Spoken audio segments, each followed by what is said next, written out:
All right, I think we're live.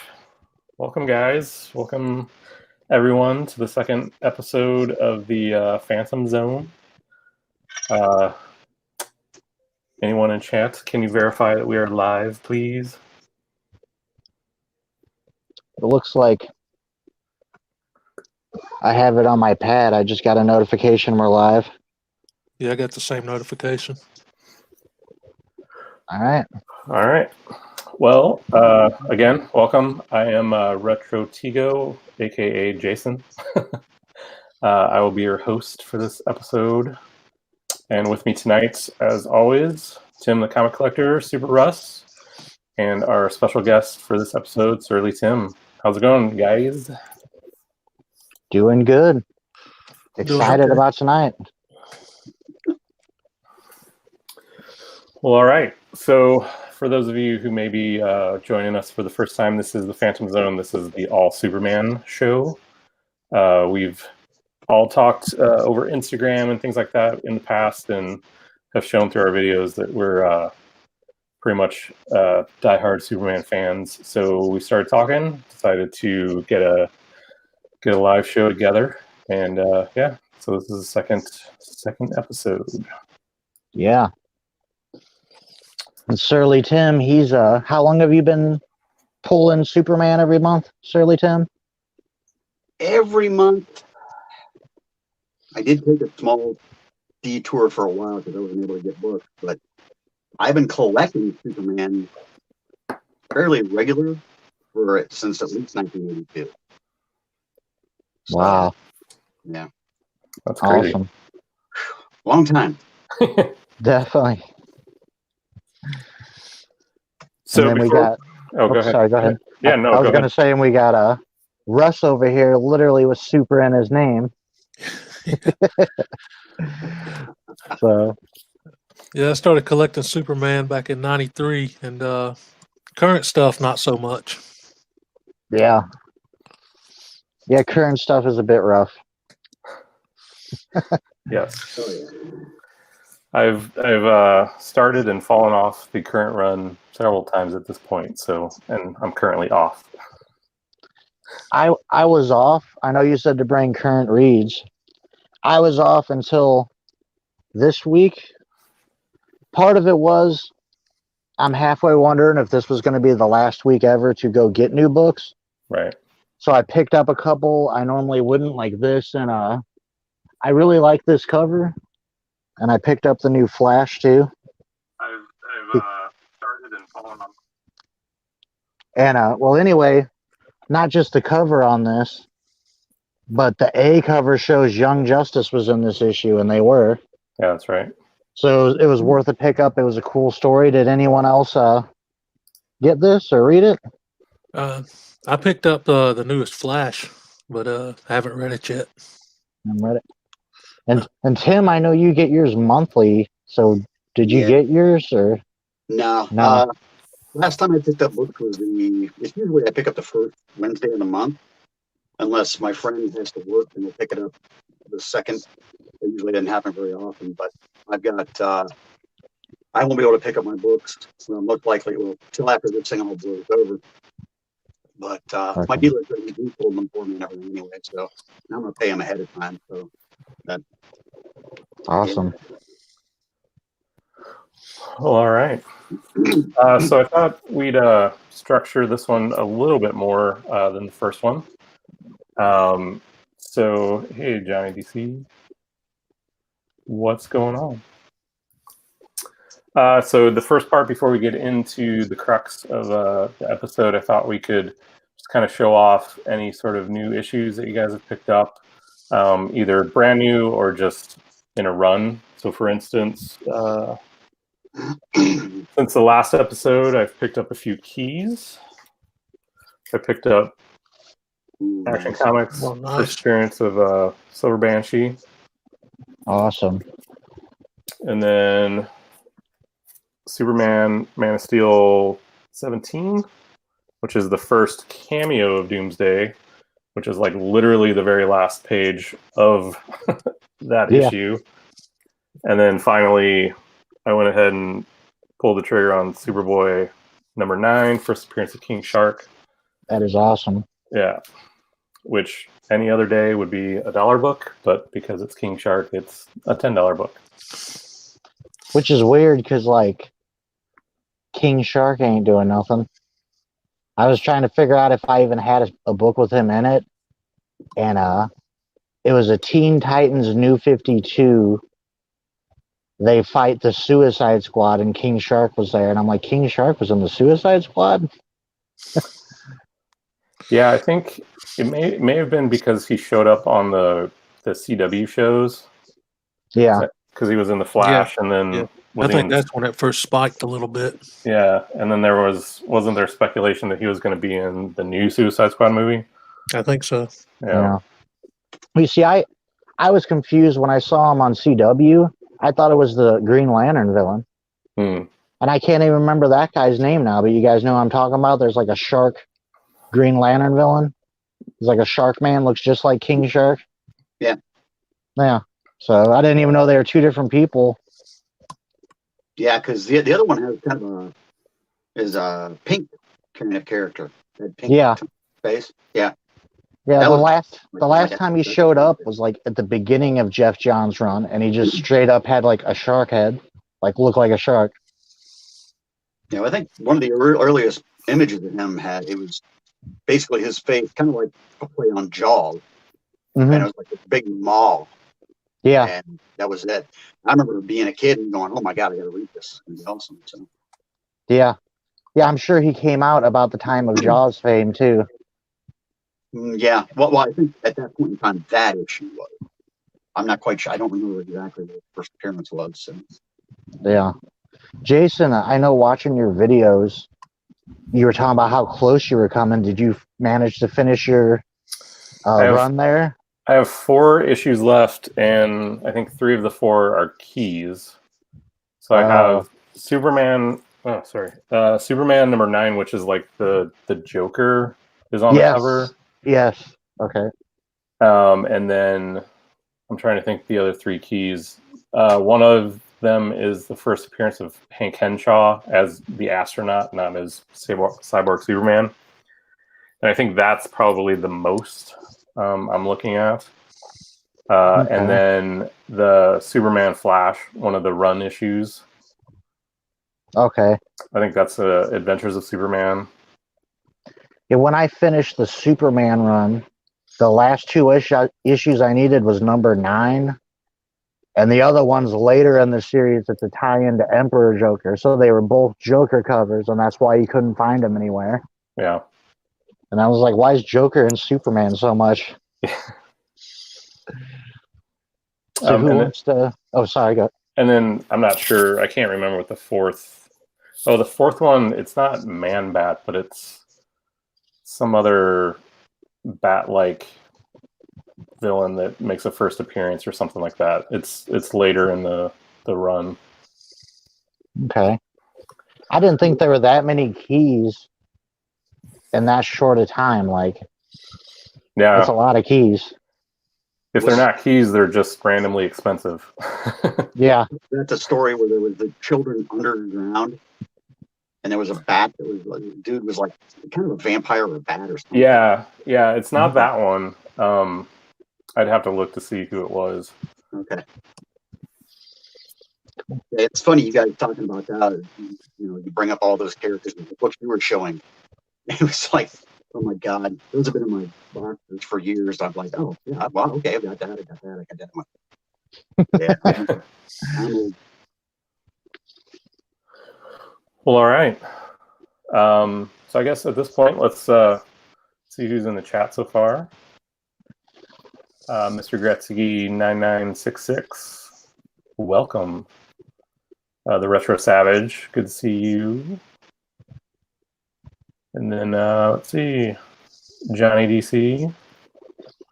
That's about it so far. Awesome. Thanks for coming, guys.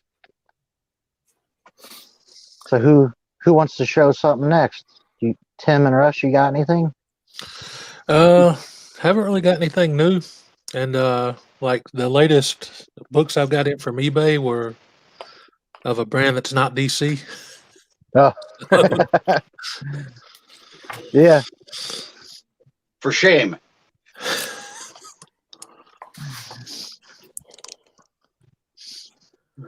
Okay. Well, we You can got- move on. You guys want to get into the story now? Oh, I got a couple to show. Oh yeah, I completely forgot about you, Tim. Sorry. Sorry. I was just seeing if Russ or Tim wanted to go, but I got 4 books. This is Oh, yeah. one of the few books I know that I got from my dad. He gave to me because, like I said, I had my books took away as a kid and got some of them back, but I bought so many now, and I only remember this one because it was a Whitman variant. And back when I was a kid, there was no number on it, and we didn't have eBay or Key Collector. Like until like maybe 5 years ago, I couldn't even figure out what issue this was. But also, just recently, I got a lot that had the original. Oh, nice. Non-Whitman. Paid $1 plus shipping for like 5 or 6 action. And then another recent pickup. I've been tracking this for like a year.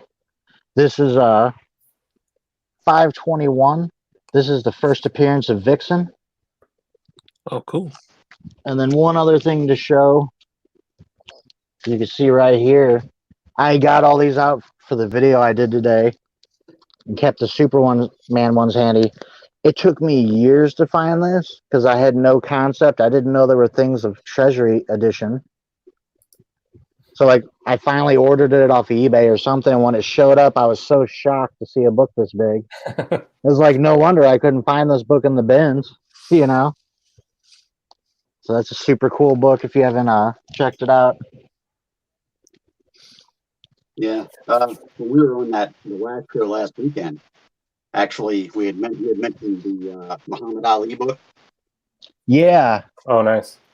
Only problem is, I mean, you can see where there's damaged cover there, and there's huge hunk taken out here, and not in the best of condition, but I probably got it for $1 or something. Most of the books you just mentioned, I was like, oh God, I remember pulling those out of quarter boxes at cons like back in the 90s. Nobody wanted them. Shirley Yeah. Tim, are you into collecting figures at all?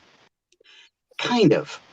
There's a company named NECA, and they made a figure of Muhammad Ali and Superman, and they painted it so it looked like the comic book page. Yep. I don't know if you've seen that or not. Yeah. Yeah, they look amazing.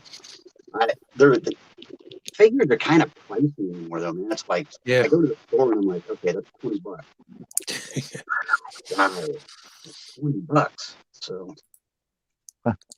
I tell you what, even in that condition, Tim, someone would probably pay $100 on eBay for that copy you got. Yeah. Yeah, my grandkids will probably look at that and go, I don't even know who this person is. Just here, make some paper mache out of it or something.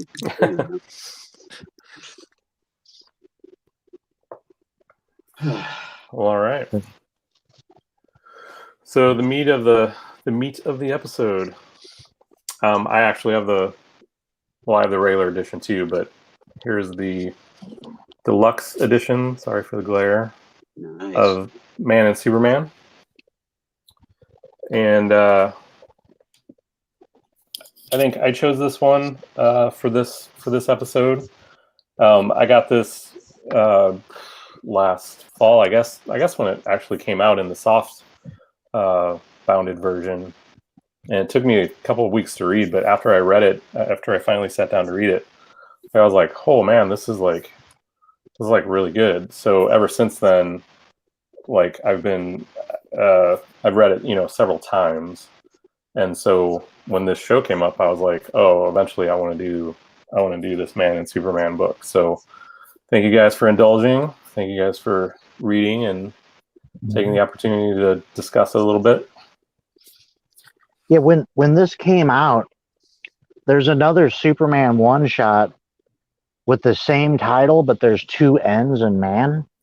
So when this came out new, I literally thought it was like, because it even says 100-page spectacular.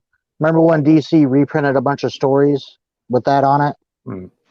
So I'm like, oh, I have that already. I'll get it in a $1 bin. So, maybe 5 months later, I got this in a $1 bin. I'm like, thinking it's a variant of what I have, and it's not. It's a new story, but it's an old story. Does anybody want to talk about exactly what this is before we get into it? Oops, sorry. So yeah, so this is a story Marv Wolfman wrote, and Claudio Castellini drew probably like 10 years ago or so. Yeah, right around there. And for whatever reason, it was supposed to be, I think, a four-issue series, and for whatever reason, it got shelved. It was going to be in a Superman Confidential. Okay. For those of you who don't know, there was 4 of those series: Superman, Batman, JLA, and JSA. And I don't know why, but the Superman one is the shortest one, and it was canceled the quickest. I think it only had, I want to say, between like 8 and 13 issues, right in that area. But what's cool about those series is they're a lot like my favorite Batman series is Legends of the Dark Knight. Superman had an equivalent in New 52. The Adventures of Superman was like that. And what it is you have rotating writers and artists that'll do a story at a time. It might be a single issue, it might be 6 issues, and then it moves to the next person, but they're not constrained to keep it linear. They could write, beginning of Superman, they could write it 100 years in the future of Batman. They could do it in the middle. They could do a what if. They could just do anything. And that's sort of what this is. This was going to be a 4-issue in Batman Confidential before Superman is Superman, but when he's going to Metropolis, which is part of what makes this such an interesting and great story. Oh, wow. Mr. Gretzky says Wolfman signed it for free at the con last year. Oh, man. That'd be awesome. I love Marv Wolfman. He's one of my favorite writers. Yeah, so after this, like, side note, after I read this, I became pretty much completely enamored with Wolfman. Like, I've been reading his time on Superman as well, but I ran out and picked up the Vigilante as well because he was writing that. Yeah, earlier at 6 o'clock, I reread through this, an hour ago. Yeah. But before that, I was reading New Teen Titans issues I've gotten recently. That was him, and they're all good. All right. Yeah, I ended up picking up this book when it came out, and for whatever reason, I just put it in a box, and I never read it until today. So I do that sometimes. Yeah. I just kind of forgot about it for a long time, but it was surprisingly, it was a really great story. I never really pay attention to who writes or does the art much, so I didn't know it was Wolfman until you brought it up, even though it's clearly on the cover here, and I didn't look at it. But yeah, I really enjoyed it. It kind of gave me Smallville vibes from the TV show. Yeah. Right. Mm-hmm. Well, it's interesting. When do you see Superman unsure of himself? Yeah. Well, Yeah, there was actually a lot like that, because to me this reminded me a lot of collecting comics post-crisis, because when 87 kicked around, there was a lot. I mean, he wasn't really sure of himself. He had just started Man of Steel when it came out. He was just kind of getting started and working into it. I mean, there was a lot of doubts that he had as he seemed to be progressing through the first couple of years of Superman action comic stuff. And then, he kind of went, okay, cool, he's got his footing now, let's go. And this reminded me so much of that time period. I'd say between 87 and 96, 97, because I think he said he was even trying to write it for about that 96 period, too. Yeah. In the front. So, I mean, that was like a return for me. It was nice, because after all these years of going, okay, great, am I going to throw this month's book, or am I going to be okay with it? This one actually, I mean, I think it was one of my favorite stories last year in total. So awesome. Yeah, I think Wolfman says it's like one of his most favorite stories he's ever written. So, and I would agree. Definitely.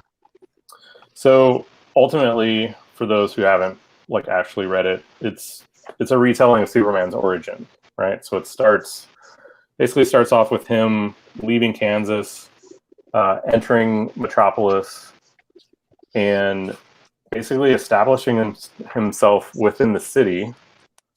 So the beginning, first several pages is him, you know, getting his apartment, which online made it out to be a little bit more than what it actually was. And it's your typical, dive, one room studio kind of thing.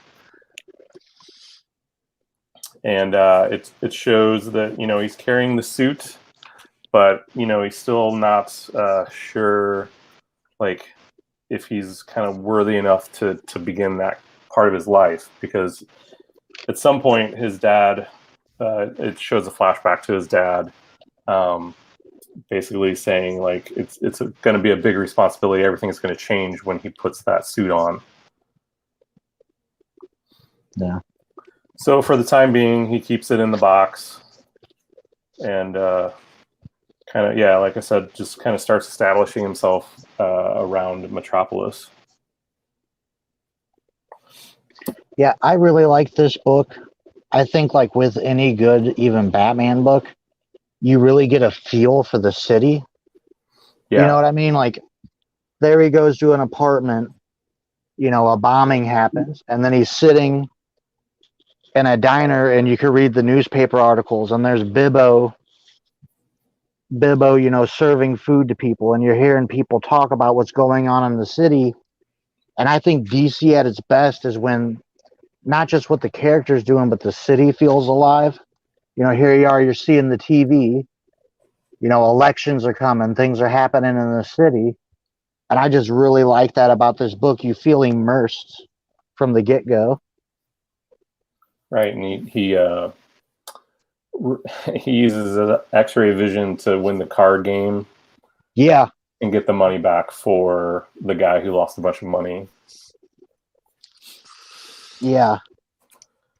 Yeah, I could see myself in Vegas if I had X-ray vision. Yeah. That'd be a little corrupt. Just a little. The money would go for a good cause. Yeah, comic books, right? Yeah, that Action Comics 1 slab. Oh, yeah.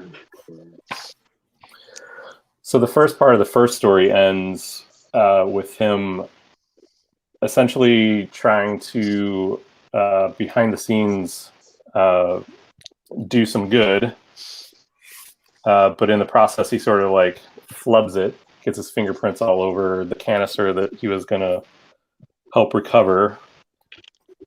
And that's when you start to see him kind of doubt like what he's doing. Mm-hmm. And so at the very end of the issue, he kind of gets sort of overwhelmed because he can hear everyone talking about it. And he gets so overwhelmed that he eventually sends the suit back to Ma and Pa Kent. So that's where the first issue, or the first chapter, I guess, in this bound book sort of ends. Yeah. Yeah, I like that he started off just unsure. He didn't just jump in and was automatically a hero. He made mistakes. He messed up, unsure of himself. I like that aspect to the character. Yeah, for sure. Yeah, I like chapter 2 starts off, he's literally using his telescopic vision to watch on this page, a party in Smallville. Right.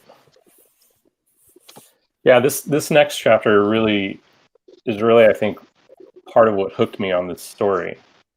Is like he doesn't go straight to the newspaper. He actually gets a job as like a janitor. Yeah. Well, in the first chapter, he was trying to get a job at the Right. Daily News. Right. and they kind of turned him down because he wasn't exciting enough. But yeah, he's a janitor, which is pretty cool because he meets these people, and they go to a ball game of all things. Yeah, and they float him the money, and they're not even concerned with like getting it back, even though they themselves don't make a lot of money. Mm-hmm. And then when he pays them back, the guy was just like, "I knew you were good for it." Oh, the good old days. Yeah. Yeah, Now they're showing up at your door with a ball bat. yeah. Have you guys ever seen his super nostrils? Oh yeah, where he sucked He in the used baseball.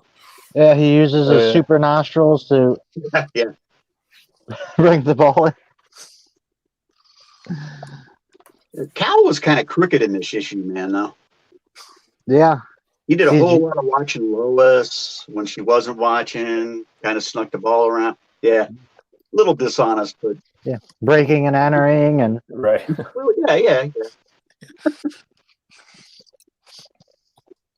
Well, I mean, in the Action Comics 1 reprint we did, he carried a dude up the stairs and broke into the governor's house. So yeah, Mhm. yeah. I was actually Oh, man. following along last time using my omnibus.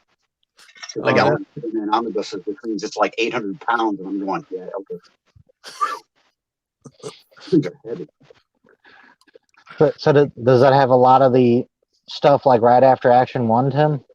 It's got action. Oh God, it's got action and Superman.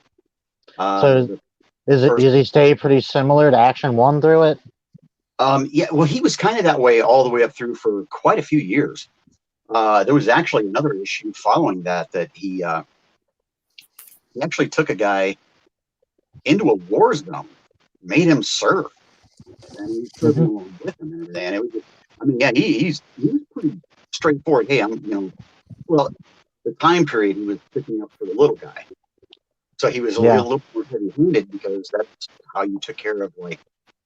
When you look at the bosses and stuff, the way they ran stuff back in early New York, and with the way history felt, because you got it was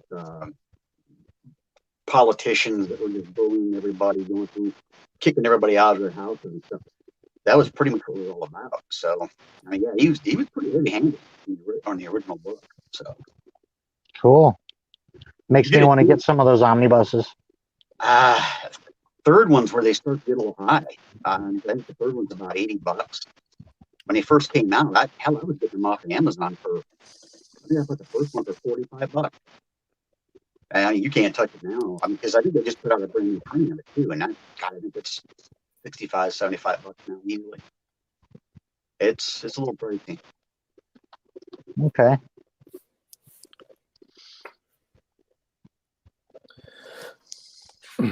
So, yeah, continuing on, he goes and sort of tries to get Perry White, to get an interview with Perry White.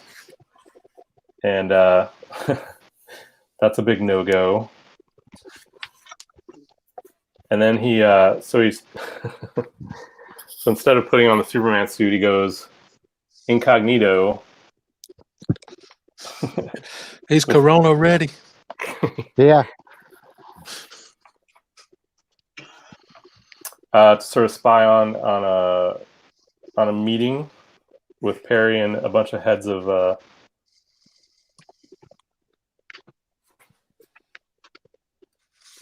different industries. Yeah. It's like, and like the military's there too, Yeah, right? yeah.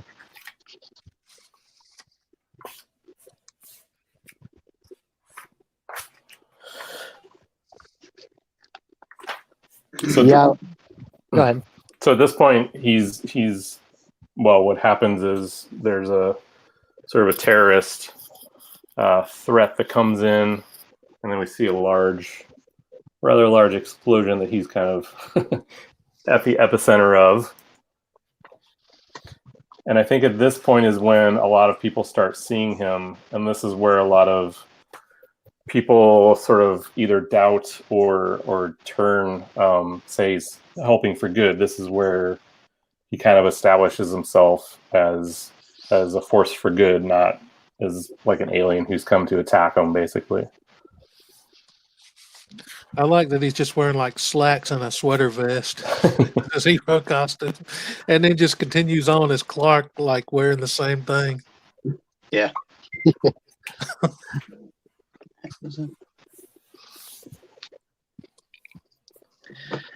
But that's like, this is where the end of this chapter where you get your first look at Lois. Yeah. And something else I thought was cool is they kept showing these what the covers would have been here in black and white. Yeah, those are awesome. Was to say, yeah, the commission. So they'd commissioned these covers and never used them. That would be some awesome art to have on the wall. Yeah, I think it's the last one even has Wonder Woman on it, even though she's not in the story. Yeah.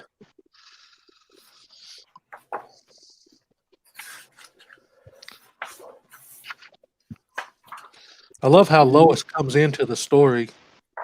It's like one of her lines is, "Exactly when did this city lose its balls?" I love that line. Because that's Lois. Just immediately sets the tone for Right. Lois in the story. That's what made Lois attractive. That's what made Lois desirable as Yeah. and made her believable. It was Straight to the point, not afraid to speak up. Yeah, yeah.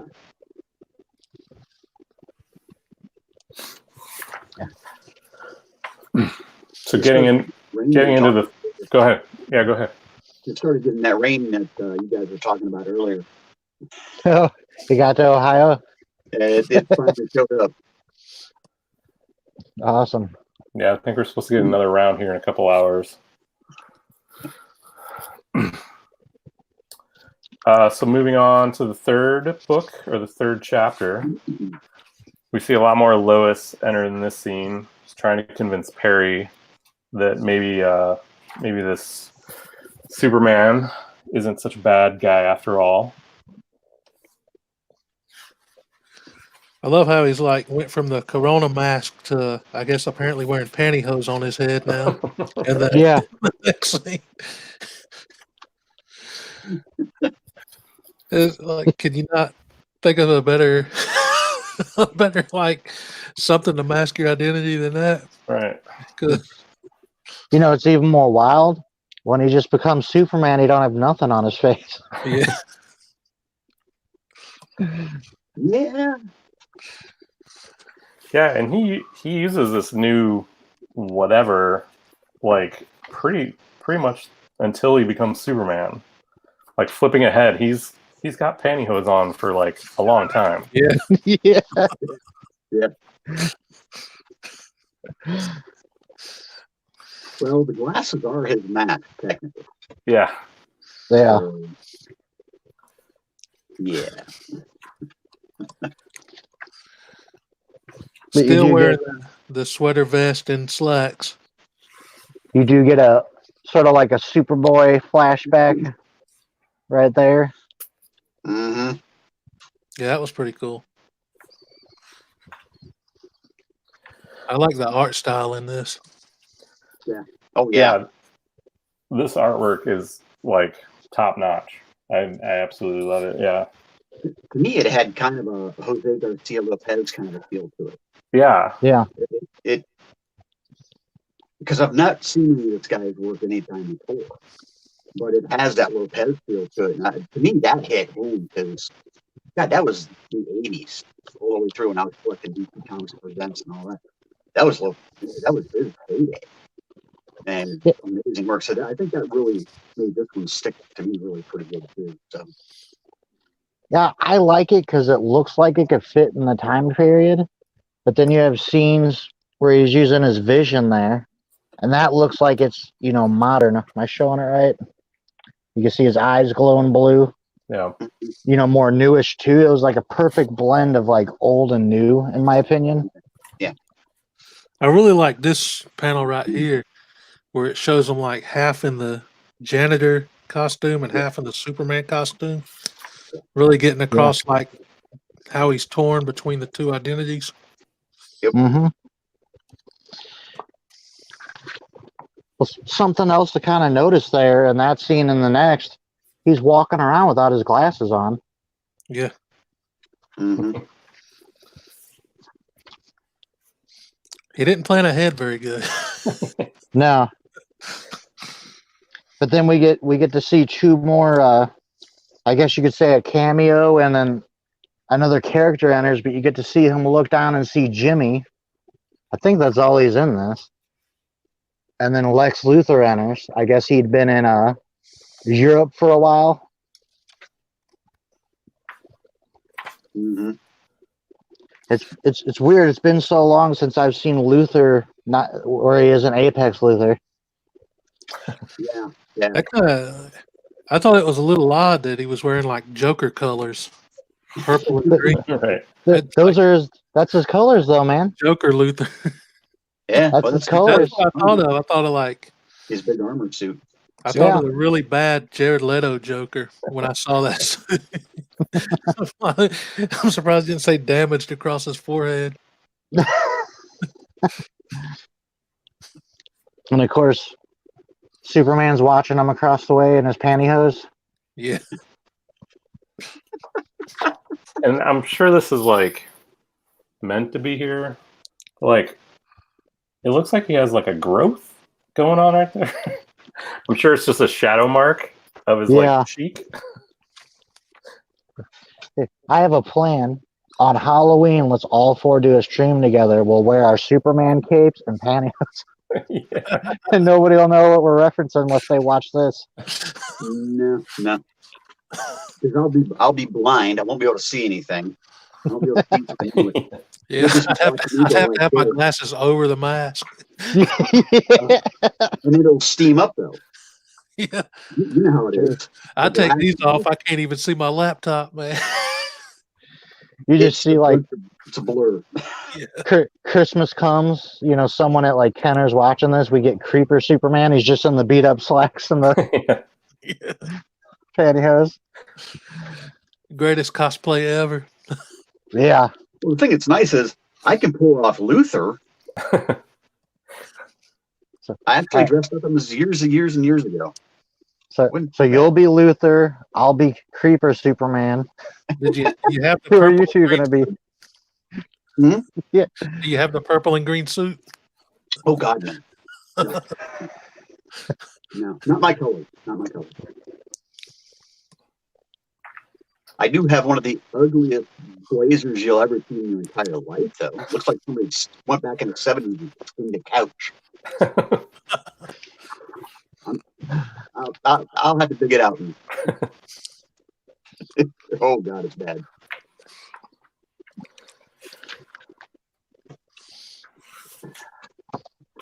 So the last chapters where obviously all the things come to a head. Luthor just arrives back in town. He's holding a press conference. And then out of nowhere, like a missile barrage comes streaking towards the assembled media. And it's here where we see Superman, or Clark Kent, in full face coverings.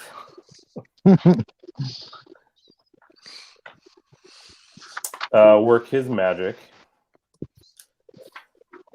And then, of course, he saves everyone, as Superman is wont to do. And then later on he makes the discovery that it had to have been Lex who pretty much staged the whole thing. Yeah. Luthor just had these giant machine guns set up and ready to go. Mm-hmm. Yeah. Here's that cover I was talking about. I guess this would be for cover 4.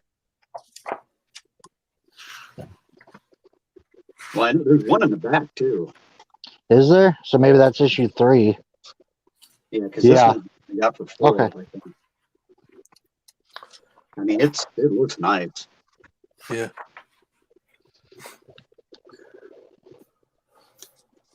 Yeah, when you were talking about the explosion going on after he was at the Daily News, that was the Daily News that blew up.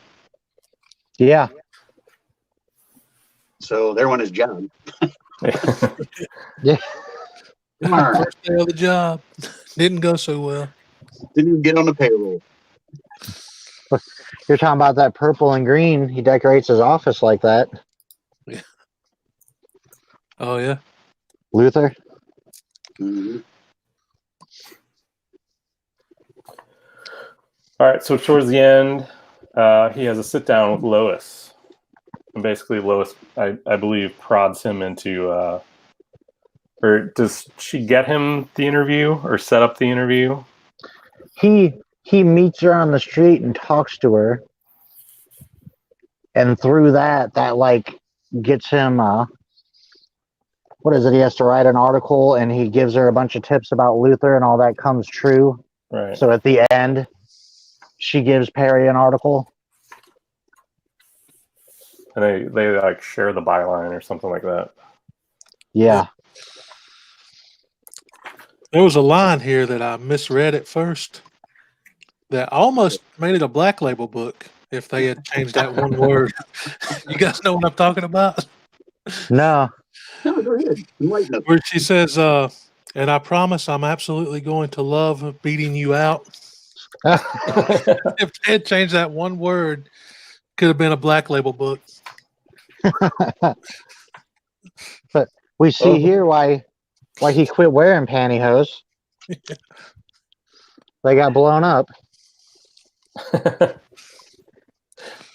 Oh, that's right. Yeah. So resilient.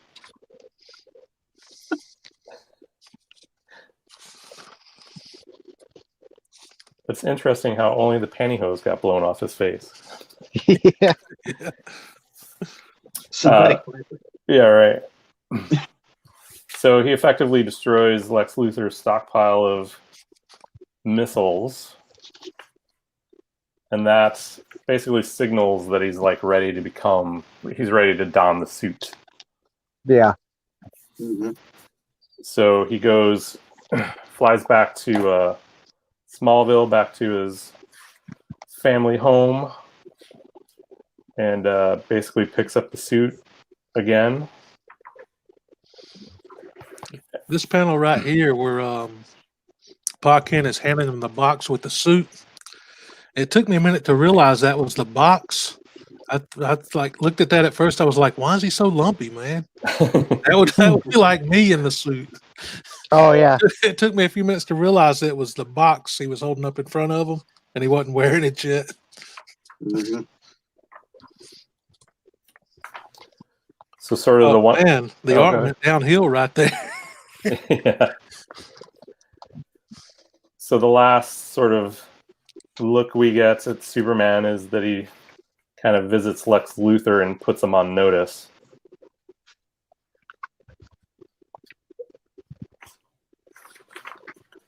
Those are some of the best moments, though, in almost all the issues with him and Lex. Yeah. When he puts him in his place. Looks like he was watching on camera when he blew up the facility with all the bombs, and he was in it. So why he thought a gun was going to do anything, I don't know. He just like started firing. You could ask yourself that. You think he got lucky in the explosion? It was a look back at the old George Reed TV show. They'd shoot the guy with 1,000,001 bullets, and they'd throw the gun at him afterwards. It's like, why? It is actually kind of a nice panel that it's showing it sort of first person, that it's showing the bullets bounce off and back. Yeah. Yeah. I got to get that hardback version. That is beautiful.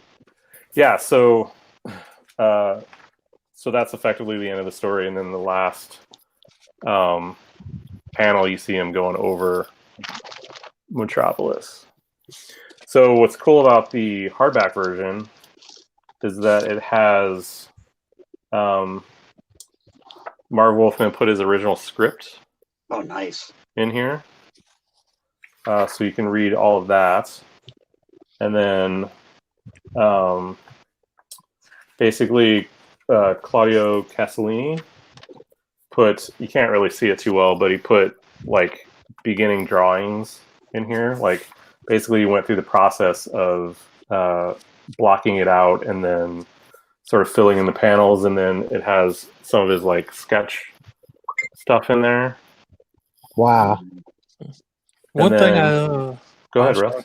No, you're good. One thing I just noticed is in the last page here, Lois's hair went from brown to black. She was brunette like the whole book until the last page here. I just noticed that. Must have been. I wonder if it was a different artist for the last page. Well, that was something else they snuck in there. When Clark's talking to her at first, he's like, "And I know you two dated." Like Luther and Lois. Right.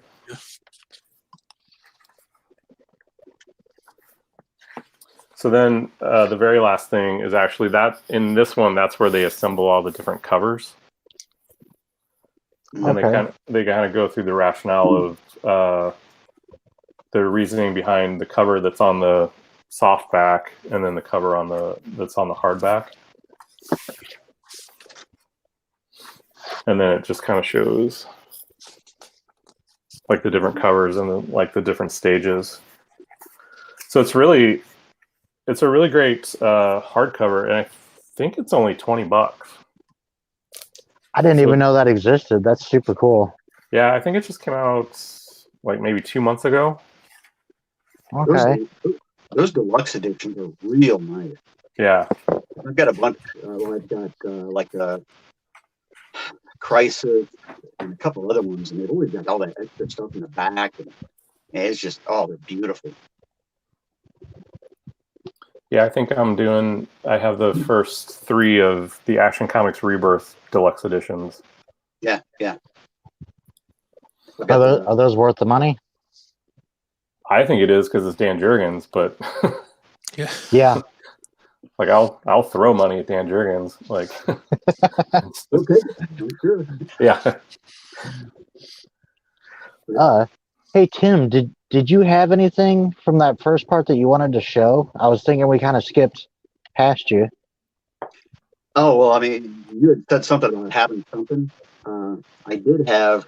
Actually, I got 2 things, but a friend of mine used to work when the Adventures of Superboy came out in the 90s. He worked for a newspaper, and this right here is a press pack for the show. Oh wow! So you get there are pages of outlines for the characters,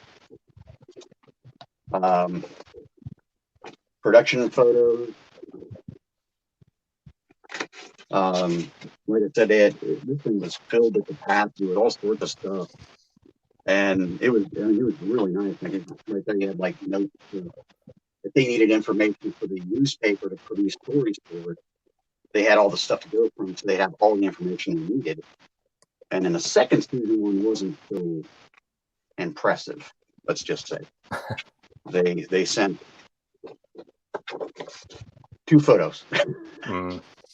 But yeah, those I've always wanted to get them framed. One of these days, I probably will. So, but yeah, that was pretty much that. I mean, I didn't, because I haven't bought any brand new books recently. So, like I said, I don't get any new ones for probably, I would imagine, hopefully within the next month. So, yeah, that's some really cool stuff. Yeah, it's definitely rare. It's something that not a lot of people have. So, got lucky. Awesome. Well, I thought we could just take a couple minutes and kind of go over what we thought of this. I mean, I think it's pretty safe to assume we all enjoyed it, right? Oh, yeah. So, are we going to start a rating system on here? I hadn't even thought about that. Like, how would we rate our stories? Like 1 out of 10? You know what I'm saying? Yeah. We can rate them Tom King to Dan Jurgens. Oh, my God. So you want to start your Tom King at like minus 50? Yeah. Sounds about right. Yeah. Well, yeah. Way above that. Way. Well, Tim, you're the guest. Why don't you give your thoughts first?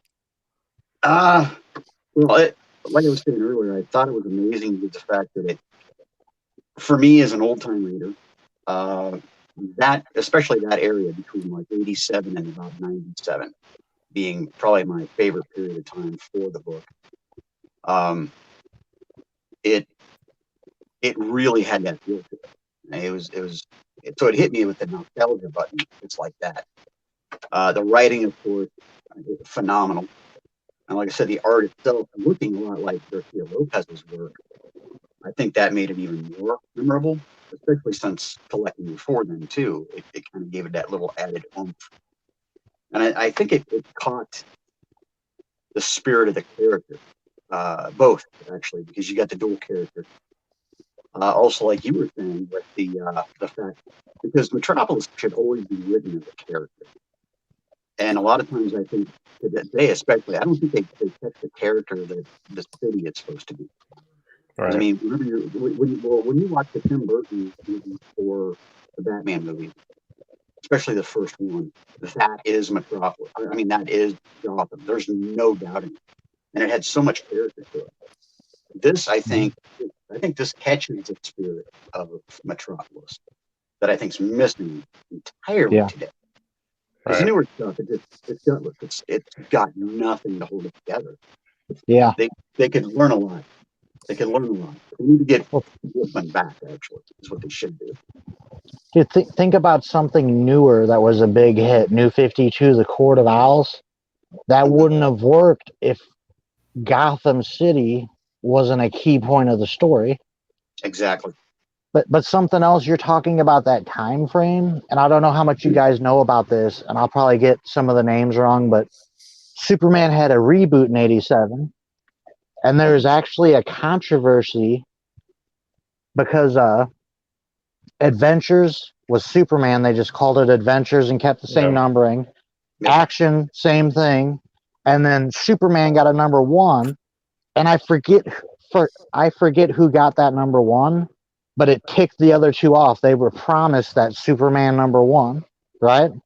But one thing I could tell for sure is the actual reboot part of that, the Man of Steel, was written by John Byrne. Yeah. So to me, I'm reading this like Marv Wolfman, I'm willing to bet, didn't get that Superman number 1. I'm pretty sure it was Byrne, but I might be wrong. This was the story he wanted to tell, and he wanted to write Man of Steel, and he got shafted. You know what I mean? Like, I've read the stories about that. Like, this could have been Man of Steel. That's sort of something I was thinking about while reading this. Well, I know, yeah, because Byrne had Action and Superman right off the bat. And I think it was because I thought it was a third guy had Action. No, it was Byrne was doing the art on both books. I think he was writing. He was writing both books too, I think. I'm almost positive. Okay. But yeah, I mean, because when they had the success with Man of Steel, the miniseries, I think that just automatically were like, well, he's selling a boatload of these books. We got to get him on there now. And that's probably the determining factor of why somebody else may have got drafted out of the job. So yeah.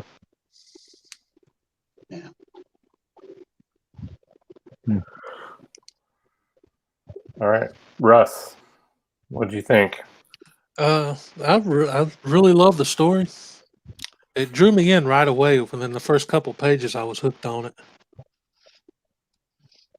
And like I said, I kind of got that Smallville vibe from the TV show, and that just it made me want to keep reading it. And despite the few little things like the sweater vest and the pantyhose, this was a top-notch story. I really enjoyed it. I could definitely see myself reading this again very soon. It is like Smallville. You don't see him in the uniform till the very end. Yeah. Right. Yeah. Except for like that one shot as Superboy. Yeah. All right, Tim. Yeah, I really enjoyed it. Like I said, I kept thinking about that 80s aspect, what could have been. And I really like I said, what stood out to me was the city. And I really liked how they slowly introduced characters. Like, imagine if that was the New 52 or Rebirth reboot. that would make you want to read the upcoming issues. And it just made me think of the other series I mentioned, like Legend of the Dark Knight, where you might get a 1 or 2 part story you don't care for, and then you get this. And I'm like, man, what if Superman Confidential would have had this story? And maybe it wouldn't have got canceled so quick, but I really enjoyed it. And that's coming from someone who thinks we have way too many Superman and Batman origin stories. Yeah. There's way too many of them. Oh, yeah. So to actually enjoy one, that says a lot about it. You can throw the Flash in there as well over the last 10 years. Yeah, it's like, how many times do we get year ones or just like constantly? Right. Well, It should be like not year point, okay, here's year 1. It's like, well, this is the 5th time. So wouldn't that be like, okay, this would be 1.25, 1.5. Yeah. There's been too many. Ones and zeros and all kinds of stuff. Zeros happening in between like issue 50 and 51. Yeah, exactly. Yeah. New 52, they had like issues 23 point whatever for that whole villain thing or something, if I remember right. That was a tie-in to Forever Evil, and I think each one of those issues was like a villain origin, right? Yeah. Well, it's been forever since I've looked at one. I know some of them weren't origins or first appearances, but I know a lot of them were that I can remember, because I only had a handful of them at the time. Yeah. So. Those are actually really cool. It was really hard for me to track down all of the like Batman, Superman, Justice League ones. Did you get most of them at the one particular covers? No, I only got a few. Like Batman, I think I have Joker and Poison Ivy. Superman, I have Lex Luthor, and I'm not sure about anyone else. And I know I have a couple Justice League ones, but I can't off the top of my head remember. Yeah.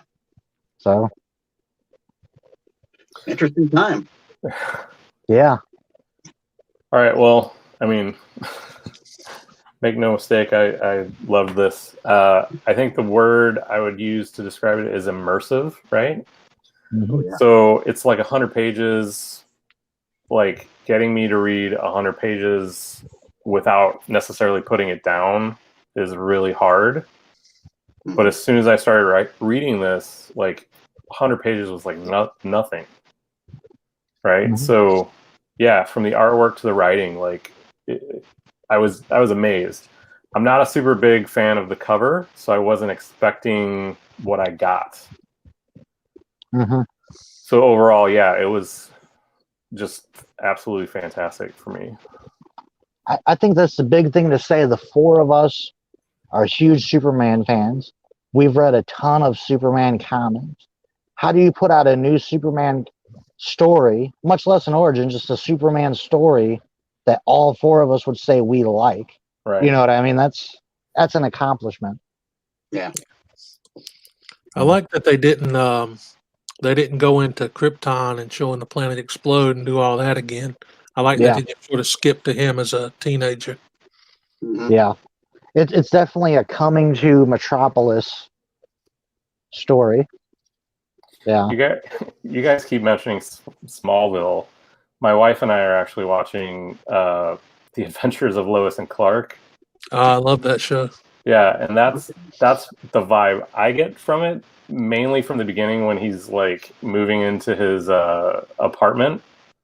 That's almost straight taken from like one of the first episodes of The Adventures of Lois and Clark. Yeah, I remember a scene where he like showed up in Metropolis. He was wearing the suit and everything, getting ready to go to the Daily Planet, and he just stopped a bus, and it showed like his handprints in the front of the bus, just bent it in. Yeah, we'll have to take a look at like TV shows at some point in one of the episodes. Yeah. I only watched Lois and Clark back when it was on, and I was a small kid.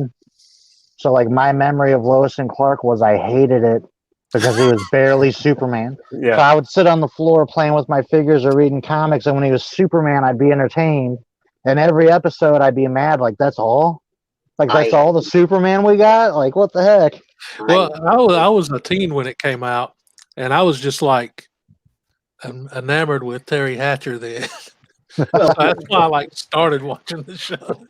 I was in my cynical 30s. I hated that show.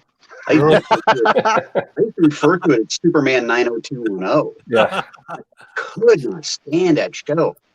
And everybody, oh no, you just got to watch it long enough. I'm like, I don't want to. Well, Dude, actually, yeah. in the later seasons, it got kind of bad. They did like a whole clone thing with Lois, and there was like a scene where she ate a frog or something, a live frog, and that was like that's where the show like fell apart for me. Well, I bought them at like $5 a season at like I don't know, some discount store, and I was like, all right, I've never seen them go all the way through, and I'll go get them. And I watched them, and I'm like, yeah, they were just what I expected, but it's Superman, so it's got to be on the show. So Yeah. I'm that idiot. Tim, you mentioned a Superman show earlier. Was that the same show that was on Nick at Night around the time Lois and Clark was going? Which You know what the George oh Reeves? no. The one I'm talking about was The Adventures of Superman, which was back in the 50s. Yeah, and that used to be on Nick at Night, like in the 90s. Oh, well, see, I remember watching the crap out of that growing up. that's where we're going with our differences in ages, because Nick at Night, I was working at night, and Oh, my kids were like little and everything. So yeah, I mean, I didn't. No, I always caught that when I was probably got it. They had it in syndication when I was like 5 to 8. It's a long, long time ago. I mean, Yeah. and they were all black and white to me, even the color, because we didn't even have a color TV at the time.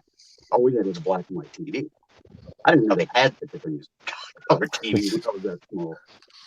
Did they have toilets in the house back then, or I'm just messing with you. Not at my grandparents' house. They had not. So yeah, I'm that old.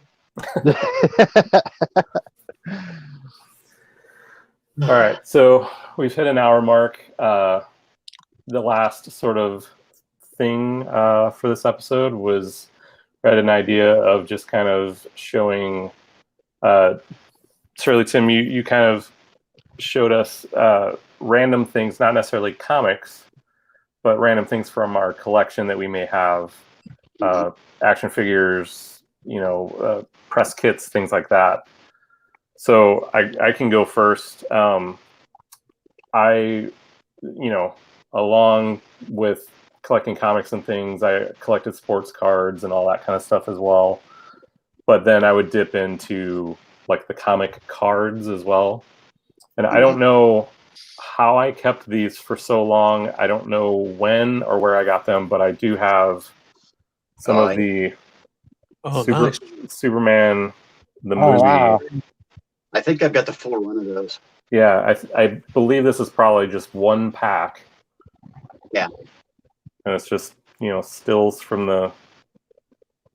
Wow. I think I've got the Superman 2 one. They had the red border. Yeah, those were beautiful cards. Yeah. And then sort of at the end, you always got a sticker. Yep. So this was the sticker that came in this one. Awesome. So yeah, I like I said, I've lost many things over my childhood, and I have no idea how I kept these for so long. Yeah, I've got mine in the book, the binders filled with the pages and stuff. Yeah. Oh yeah. Luckily I saved them, so. Yeah, I think I misread your notes. I thought you were saying at the beginning we would just show something. Oh, that's fine. Yeah, I just got that Superman figure you showed last episode, and I have no idea where it is. The one where I didn't like his face, but he goes, you can make him look like he's flying. Right. Yeah, the McFarlane, the new McFarlane one. I actually have some new figures ordered. I'll tell you what they are, though. That'll be my big surprise. Nice. I've decided I don't mind getting unboxed figures as long as they have accessories if they have them, because it's so much cheaper, and I kind of want to take them out anyway. I got Superman red and blue from the DC Universe Classic lines. Yeah. Oh, nice. Yeah. So next episode. I've got a Injustice 2 Superman figure that I don't think I've ever showed before. It's made out of metal. Oh, Oh, wow. The cape Oh, is wow. actually cloth, but the figure itself is metal. Yeah, And I've been what- seeing those on eBay. That is so cool. I don't think I've ever showed this before.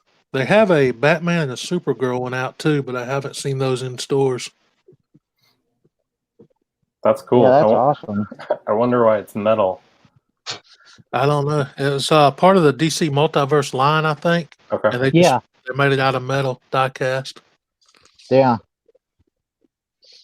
Did you go get something, Tim? Yeah. Something that really strange, very rare. It's a bootleg, but it's the old bendies. Oh, yeah. I got this at a show for probably, I don't know, $1. But yeah, I mean, ugly as can be. Just you know, it's got like it's toxic. Spray it with Lysol.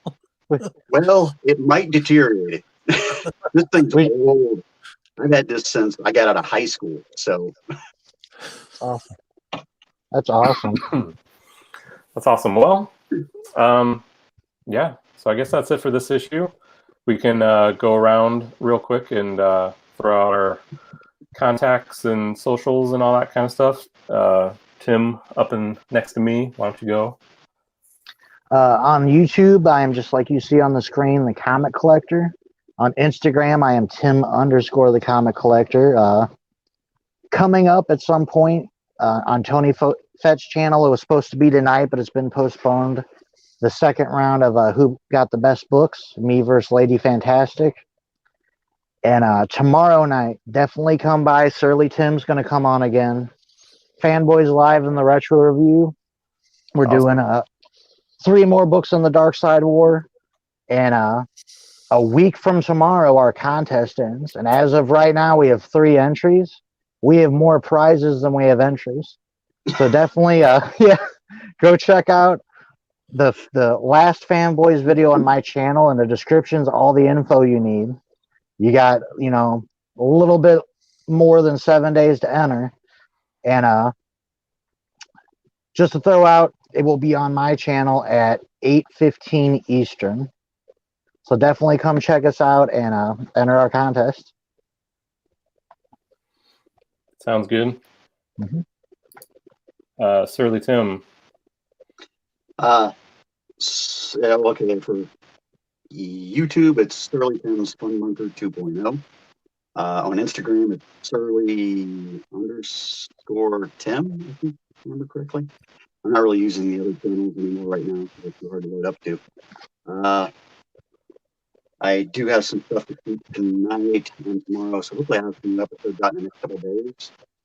The one I already recorded, I decided to not post it just because it was a little bit down during a really down time. So I figured, screw it, I'll reshoot it and try to be a little bit more annoying, a little bit more whiny.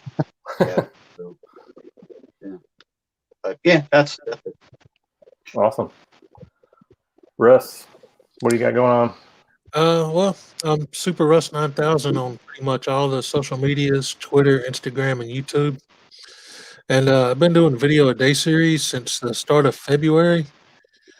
Today was the 56th day in a row. And tomorrow will probably be another Fallout 4 live stream, a gaming video. One of the best games ever. Yeah. I've been doing since all the comic shops are closed down now. Yeah. I've just been doing gameplay streams to fill the time in between when eBay orders roll in. If this goes too long, Russ will be live streaming Words with Friends. Yeah, if they shut down eBay and the post office, it'll just be like me sitting in the corner twiddling my thumbs, going crazy. You know what you ought to do? I'll throw this out as a fan, something I'd like to see. Another Best of TikTok video. All right. I'd like to see it.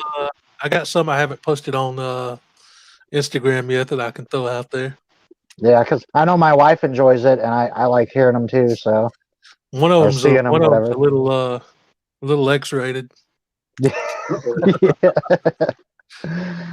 You got your channel marked not for kids, right? Yeah. There you go.